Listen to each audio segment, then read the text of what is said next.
หน้ามีข่อยแค่นั้นพี่น้องขอร้องเลยเด้อค่ะอย่ามาถามซ้ำซากผู้หลักผู้ใดมันมักเบ้าซ้ำซากเรื่องของข่อยกับไปฟังเรื่องผู้ละไปฟังน้ำเขาปุ๊พวกอุดมการเดียวกันผมอุดมการข่อยบ่ต้องการข่อยต้องการแค่ว่าบ้านข่อยเซ็ตข่อยขึ้นอยู่ข่อยมีความสุขแค่นั้นลูกข่อยได้เรียนหนังสือเฮ็ดได้ข่อยจังสิได้เงินมาส่งลูกข่อยเรียนแค่นั้นความคิดข่อยตอนนี้ข่อยบ่คิดแนวอื่นแล้วว่าบทจบบทสิ้นถามหาเพื่อแม่นค่ะข่อยก็เงิดคือกัน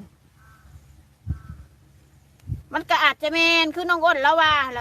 ว่าเพชรแล้วก็อาจจะเคยเว้านู่นนี่นั่นคนเฮาเว้าหยอกเว้าหัวกันบางคนก็อาจจะคิดอะไรบางคนก็เว้าหยอกบางคนก็อาจจะคิดอะไรหรืออาจสิแม่นอะไรข่อยก็บ่ฮู้ข่อยก็บ่ฮู้น้ำเขาพี่น้องแค่นั้นแหละข่อยก็เชื่อใจทั้งสองฝ่ายเอาง่ายๆซะอีกคนหนึ่งก็เป็นน้องข่อยอีกคนหนึ่งก็เป็นผัวข่อยแล้วข่อยก็ฮู้นิสัยทั้งสองคน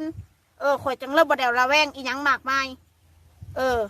ถ้าน้องเขาบ่หวังดีเขาก็บ่เล่าให้เอ้ยฟังแต่เห็นน่ะเอ้ยเล่าให้เอ้ยฟังเอ้ยก็เฮ็ดได้ยินเอ้ยก็อยากฮู้ว่าเอ้ยฮู้จักนิสัยพี่อ้ายเจ้าของเป็นอะไรแม่น